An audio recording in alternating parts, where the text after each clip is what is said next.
Это Албания, детка. И мы снова собрались в подкасте «Это Албания, детка» втроем, как обычно. Дмитрий, Майк и я, Екатерина.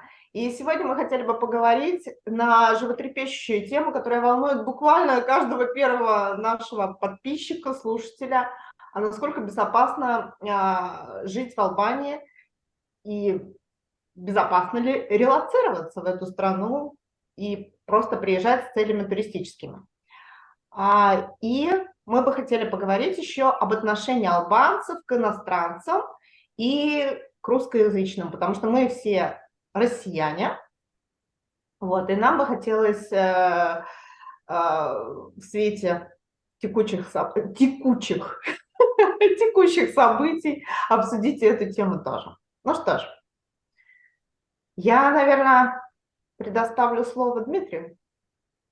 Ой, Катерина, знаете, Албания, я считаю, что крайне небезопасная страна, и проявляется это в огромном количестве таких проблем, как, не знаю, вот для меня лично это переедание, допустим, очень большой соблазн переесть, то есть безопасность в этом плане крайне нулевая, то есть вот вообще постоянно смотришь, там еда, сям еда, и вообще безопасности никакой, вот, не знаю, это главная проблема, я считаю. Это даже несравнимо с проблемой бездомных собак, которые гоняются за вами день и ночь. Я считаю, что самая главная проблема. Ну, вы, наверное, со мной согласны будете, да? Или нет?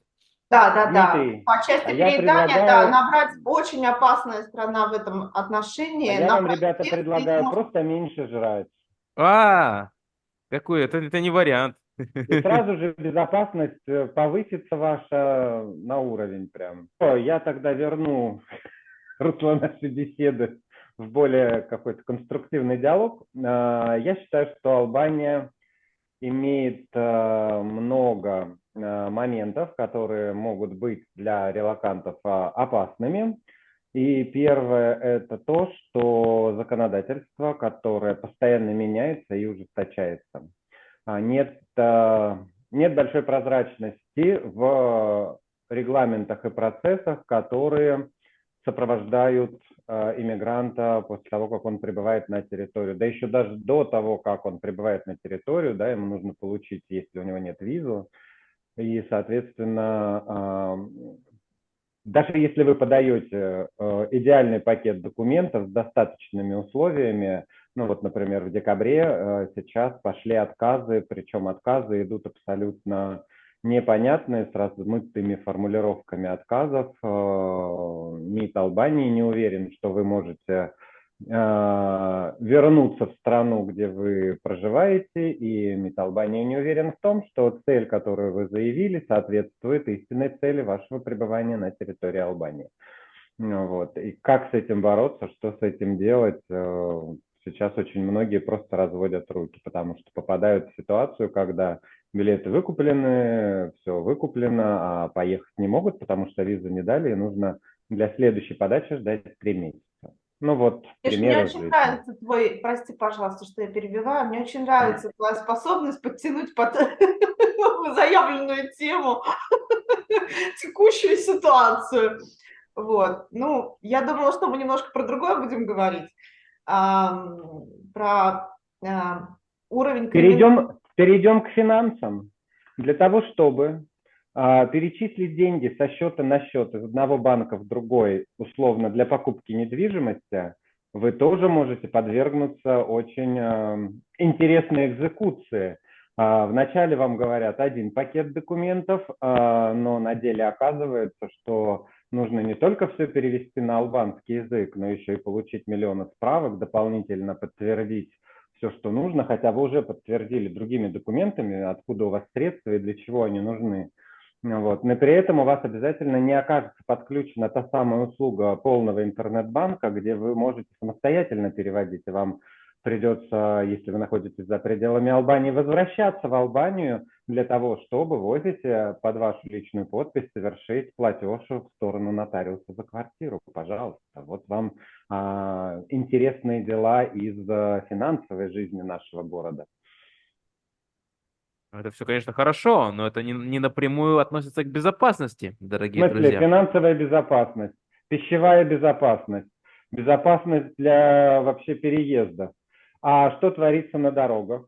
Ладно, Кстати, окей. пищевая Ребят, безопасность, да, очень важна. ребят, я вам еще добавлю, что творится на дорогах. Дороги в Албании, конечно, неплохие, и их делают так, чтобы по ним можно было ездить, и даже не ломать автомобиль, но при этом давайте поговорим о дорогах и животных, которые на этих дорогах гибнут постоянно, каждый день в огромных количествах. А все Да. почему? Потому что элементарно не созданы условия для того, чтобы у животных, была возможность переместиться безопасно с одной полосы, с одной стороны дороги на другую сторону дороги. Особенно это касается трасс, которые находятся между Сарандой Влерой, между Влерой и Дурусом, между Дурусом и Тираной, те загружены между Тираной и Шкодром, да, те загруженные трассы, которые я просто недавно возвращался по ночной дороге, и я насчитал 18 тушек сбитых животных разной масти. И это каждый день. Да, да. Это реальная проблема. Я тоже И видел это много раз. как безопасность животных, так и наша с вами безопасность, потому что когда мы едем и выскакивает животное, которое имеет доступ к дороге, да, и вы его сбиваете, это аварийная ситуация. Пешеходы? Например, в Саранде безопасно перемещаться по дорогам? Да нет, потому что, Нет. во-первых, ужасно выбитая вот эта волшебная брусчатка, которая непонятно зачем сохраняется из века в век, да, придавая аутентичность, естественно, образу города, но при этом ходить по ней совершенно невозможно. Плюс к этому, естественно, очень мало кто останавливается перед идущим пешеходом, если уж он совсем не наскочит на капот и не заставит машину остановиться. Мало кто пропускает. И вождение в целом небезопасно в Албании с точки зрения водителя тоже. То есть Совершенно не небезопасное уступают, вождение. да, не уступают, знаки не соблюдают вообще. Ну, то есть полный хаос в этом И самое плане. страшное, нам приходится как водителям подстраиваться под стиль вождения в Албании, потому что если ты под него не подстроишься, ты будешь виновником аварии. Да, да, да. В целом не очень Вот, приятно водить. собственно, и все, ребята. Это самые главные опасности, которые вас подстерегают в Албании. Других никаких опасностей в Албании нет, поэтому приезжайте смело. Подожди, подожди. Регистрируйтесь в А как Албании. насчет, а как насчет расчленения, тут, не знаю, продажи на органы и все такое? Ну, как бы это самое главное, мы же это не Ну, обсудили. ты знаешь, если у нас все обсуждение сводится к тому, что опасно здесь, опасна Албания перееданием и опасна Албания выскакиванием животных на дорогу, то, собственно, да, перейдем теперь к отношению албанцев к иностранцам. А отношения, Отвратительное. ну, ты так Давай. одним словом емко подвел. Отвратительное, да? Я могу лишь одно сказать. Давай. Я очень рад, что я не знаю языка так глубоко, как мог бы, и я не понимаю большую часть того, что люди говорят. Потому что когда некоторые вещи расшифровываешь и начинаешь понимать, о чем же был разговор при себе у других двух албанцев, понимаешь, насколько все неоднозначно в их отношениях к тебе. А здесь важно упомянуть вот что. Они просто, это страна, которая очень любит слухи и обсуждения других. И в целом, да, вот они всегда будут кого-то обсуждать, о ком-то говорить, то все, слухи, про они просто живут. Вся страна маленькая, поэтому вся страна живет слухами. Естественно, они обсуждают всех, включая того человека, особенно иностранца, который с ними находится. Они просто обязаны обсудить, а что он, где он, что он делает, чем занимается. В общем, все аспекты, связанные с этим человеком, им важно это обсудить. Ну, и не всегда это в позитивном ключе, как мы еще выясняем, что, ну, вот такие вот особенности. Короче, ну что я имею сказать по поводу вообще и безопасности, и отношения людей, отношения албанцев к иностранцам. Значит так, очень многие путают косовских албанцев с албанскими албанцами. Не путайте эти две страны от слова совсем. То есть то, что вытворяли косовские албанцы в конфликте с сербами, это одна история. то, как себя проявляла в этот момент Албания, это абсолютно другая история. Албания не ввязывалась в этот конфликт принципиально. Да, они поддерживали психологически, да, они поддерживали косоваров, ну, поскольку это одна этническая группа, и поддерживали политически, то есть на словах и высказывая свою позицию, но не более того, поскольку на тот момент Албания была абсолютно нищей страной, помогать деньгами, оружием и так далее и тому подобное было, ну, Албании нужно было самой выживать, и ввязываться вот в этот многовековой конфликт Албании было совершенно незачем. Далее. Поэтому приписывать албанским албанцам какие-то там зверские убийства сербов на национальной почве, это очень смелое заявление. Это очень жуткое обобщение, в общем, да. Да, это очень жуткое это обобщение, это очень смело. Это демонстрирует, скорее всего, авторов вот этого мнения, демонстрирует их незнание истории, незнание вот этих всех тонкостей взаимоотношений на Балканах. А теперь дальше, что бы я хотела сказать в защиту албанцев. Албанцы очень хорошо относятся к украинцам и к россиянам. Да, только в последнее время, буквально после начала полномасштабного вторжения, они стали разделять. Все-таки до этого это как абсолютно для всех остальных стран. Это была одна страна, то есть и украинцев, и россиян, и белорусов, и казахов, всех, кто говорит на русском языке, всех называли русскими. И грузин, и всех выходцев с постсоветского пространства. То есть для людей стало большим откровением по всему миру, что существует такой полуостров Крым. Они не знали, где он находится и к какой стране он принадлежит и так далее и тому подобное. Но в связи вот с этим вот конфликтом наконец-таки мир начал разделять, что из Советского Союза выделилось 15 отдельных стран, самостоятельных субъектов, и теперь уже, когда ты говоришь по-русски, тебя спрашивают: Украина? Вот, и ты говоришь: нет, Россия. И тебе спокойно. не дают просто меню даже в ресторане. Да, у меня такое тоже один раз было. Я говорю, Было Россия, такое? Россия. Я говорю, Россия. Они Да? такие, и все. Ничего себе.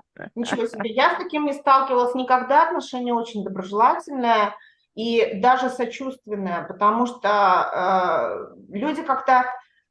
я связываю это с тем, что у них у самих был вот этот опыт, когда все события на Балканах их коснулись непосредственно, плюс в стране в самой была гражданская война, и люди все это прочувствовали на своей шкуре, они понимают, что такое быть беженцем, очень хорошо, потому что практически все вот эти события начала 90-х годов коснулись каждой албанской семьи, это я заявляю просто вот, будучи стопроцентно уверена в этом. У меня у самой соседи, которые пережили все эти ужасы гражданской войны, и которые тоже вынуждены были бежать, переселяться и так далее и тому подобное. Поэтому они воспринимают все наши боли, в общем-то, достаточно с большим пониманием. И боли Украины, и боли России, и тех россиян, которые вынуждены были тоже уехать из войны. Вот. И отношения прекрасные. И они стремятся тебе помочь, они, в общем... Даже местами, временами я слышала истории такие, когда пожилые албанцы, которые изучали русский язык в школе, они пытаются как-то вспомнить какие-то слова и с тобой поддерживать беседу даже на твоем родном языке. Хотя, надо наоборот действовать, казалось бы, да, то есть мы должны больше погружаться в албанскую культуру, изучать албанский язык, но тем не менее люди стремятся всячески показать свои отношения, вот. Поэтому здесь я выступаю все-таки защитником албанцев, я вижу, насколько радушны, вот этого лицемерия нет, с которым я сталкивалась в Северной Америке сплошь и рядом. А теперь... Они настоящие, да, албанцы, они Да, настоящие в они том плане, что... настоящие, да. Они не будут никогда скрывать своего истинного отношения, если они к тебе относятся хреново, ну вот ты им не понравился, да, человек, не 100-долларовая купюра, Да, да. чтобы всем подряд нравиться, как Ну, кстати известно. говоря, северноамериканцы, ну, сказать, вот эти канадцы, американцы, кто приезжает сюда, они немножко удивляются тому, что вот люди, да, они не будут улыбаться, если не хотят. Вот не будут они натягивать на себя улыбку, не будут. Вот зайдешь в продуктовый, тебя будут таким лицом хмурым. А не потому, что они тебя так плохо относятся, а просто потому, что, ну, вот Они такие. тебя не знают, Они видят тебя не первый раз. знают. Да, Это вообще очень сильно роднит их, да. Мы же знаем, что Россия страна для грустных. да. Вот. И вот Албания, албанцы, они очень похожи по своему типу поведения. То есть у нас человек открывается, когда мы уже более-менее узнали собеседника или человека, тогда уже, да, мы как-то будем проявлять какую-то эмоциональную привязанность или что-то еще. Вот. То же самое албанцев касается, поэтому для нас, когда мы сюда приезжаем, очень привычная модель поведения, абсолютно. То есть я их очень хорошо понимаю. Да. Вот. В Северной Америке меня, конечно, подташнивало вот от этих вот улыбок лицемерных, куда там люди вот с такой вот улыбкой души. Но Ну, то есть, это как мы общее сейчас, место, на да? бывшее вспомнишь, да? Ну, то есть, как мы сейчас, да? А мы не лицемерим, мы улыбаемся, когда Мы не хотим. лицемерим, мы же рады друг другу, мы друг друга все очень любим, мы друг Да. друга знаем, поэтому какое тут лицемерие, что ты, Миша? Ой. Вот. Я рад, что наш выпуск наполнен сарказмом. Да. У нас, да, что еще касается такой криминального какого-то этого самого, если ты не будешь... Ну, по улицам я вообще спокойно хожу. В темноте, по темноте я сколько угодно раз ходила там из Сент-Тропе, либо одна, либо вот в сопровождении там. Сан-Тропе — это такой клуб, который находится на окраинах Влеры. Да. Ремарка. У меня никогда не возникало ни одной ситуации, и гуляла я по ночной Влёре, и у меня не возникало ни одной ситуации, когда бы ко мне кто-то пристал из албанцев, или на меня было совершено какое-то такое нападение. Было один раз такая ситуация, но это отдельный вообще разговор, и это было не на улице, так вот как-то себя не очень хорошо повел таксист. Вот. Чего я вообще не ожидала, но это, да, это другая ситуация, которая, в общем-то, к общему положению вещей в Албании с криминалом, с каким-то там бандитизмом не имеет отношения. Друзья, подводя итоги всего вышесказанного, в Албании реально особых проблем у вас не возникнет в плане безопасности и жизни здесь, в этой стране, если вы будете адаптироваться под местный стиль жизни, под местную культуру и будете просто вести себя как адекватный человек. В плане того, что физической безопасности проблем не возникнет. Спокойно можно проезжать, изучать эту страну, культуру и смотреть, как вам понравится это или нет. В плане разных других моментов, связанных с банком, с переводами, с визами, с прочими другими вещами, да, здесь могут возникнуть некоторые казусы, и очень неприятные казусы, и в том числе все зависит от конкретного города, даже можно сказать. В каком-то городе люди более адекватные, что ли, в каком-то городе менее, потому что вся Албания, да, она хоть страна небольшая, но все-таки есть некоторые различия между городами. Вот. Так что приезжайте, смотрите страну, и всех вам замечательных благ, всякого такого. Всем пока, всего хорошего. Пока-пока.